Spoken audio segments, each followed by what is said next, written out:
Hey everybody, good Tuesday morning, top of the morning to you. Hope you're doing okay. Sitting out here this morning in my little backyard in East Point, Georgia. Ava's already gone to work.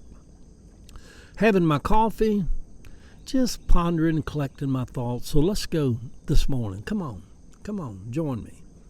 Thank you for stopping by. Hope you get something out of this. But the Morning Post, he should have left the Obama agreement with Iran alone.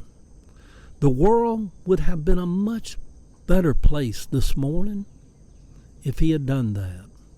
But his extreme racist hatred for America's first black president has almost made him a deranged man and has put the country in grave peril. If you notice most feeds on social media, there are mainly just two kinds of postings, religious and politics. Either one can be fool's gold. They play off of each other. We can't escape politics, especially now, in our everyday life. And religious beliefs have always kind of been pushed upon Americans. Spirituality pulls at us like a magnet. I have reached a place in life where religion pushes me away, but spirituality, on all kinds of levels, kind of just draws me in. I have always also reached a place in life, and maybe this is just the judgmental part of me, but I've reached a place in life where the messenger matters. And I know people can write and proclaim and say great things, but at the same time, if they're in the Epstein files talking about fun they enjoy with young girls, the messenger matters, y'all. And for all the history of Christianity throwing big-time preachers under the bus for when they got caught in seedy situations, you know, people like, oh, the Christians should eat their own, all that kind of stuff. Really and truly what they were saying, the messenger matters, you know.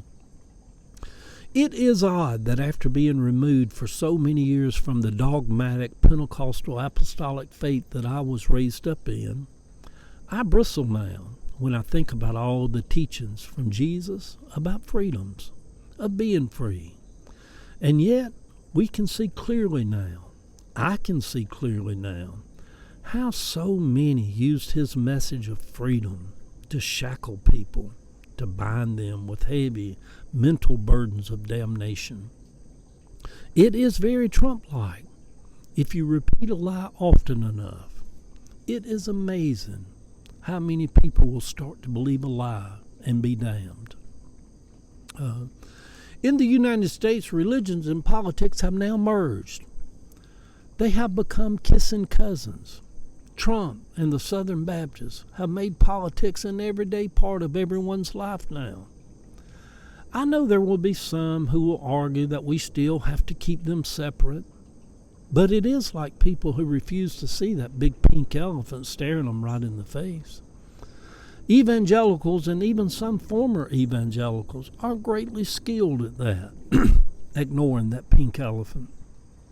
So many have had that uncle that everyone knew should not be around children, but they just put it in God's hands as the children fell into Satan's hands. Maybe this is just an age thing. I do think there's something about turning 70 that awakens me more than any spiritual or religious experience I've ever had. If you're not 70 yet, you'll see when you get there. At 70, you kind of have to face the harsh, cold facts of life. And 70 seems to be that time. It is a head-scratcher to think, if I am lucky, I may have 10 good years left.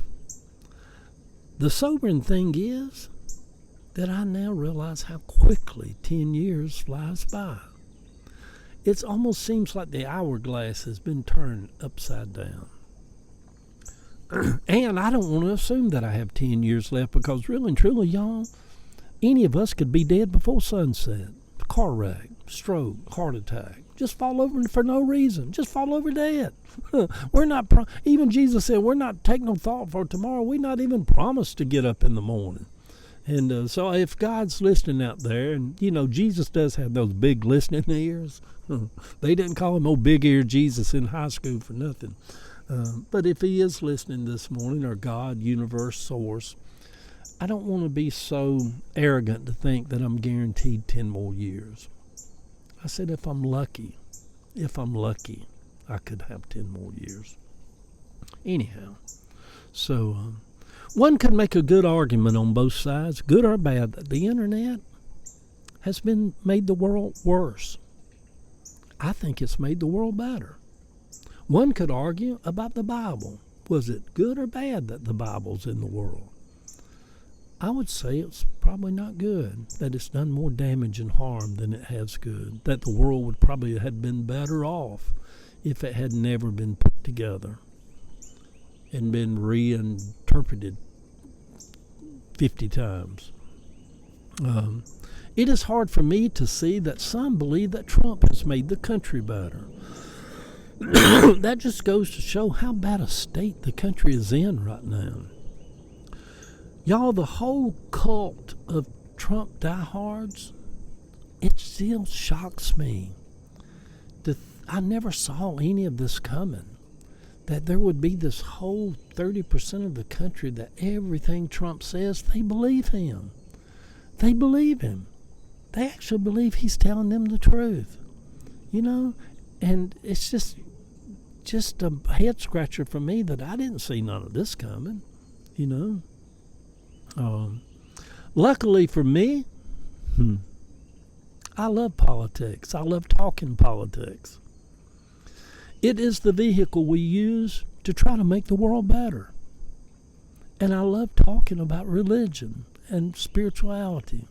I love mocking and joking about it, being a comedian about it. I also love laying my hands on people and praying in the name of the Lord that their sickness will get better. And I have faith and belief that there's energies and flows and powers that can do that. I love all of it. So maybe, luckily for me, the internet is a blessing for someone like myself and millions of others to use our voices in ways we never thought possible. Maybe that is what Jesus said when he said we'd shout it from the highest rooftops. And here I go this morning, shouting it from my rooftop out across the world. Hello out there in South Texas, Northern California, Nova Scotia, Cuba, Venezuela. Yeah. Good Tuesday morning, sweet people. Arise, it is a new day. Awake. Now is not the time to slumber. Make sure you are registered to vote. Judgment Day is coming in November. And awake, old soul of mine. Awake, my spirit. Renew thyself. And as an old writer once said, don't grow weary in well-doing. Yeah. It is time for brave people to speak up. It's okay to change your mind. It's okay to think a different way. It's okay to stop the road you're on and turn around and go down a different road. You're very powerful this morning. The things you say are very powerful, mainly upon yourself. Don't grow weary in well-doing. It is time for brave people to stand up to try new ways and new things.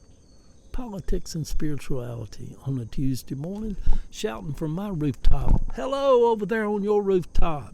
Good day, everybody.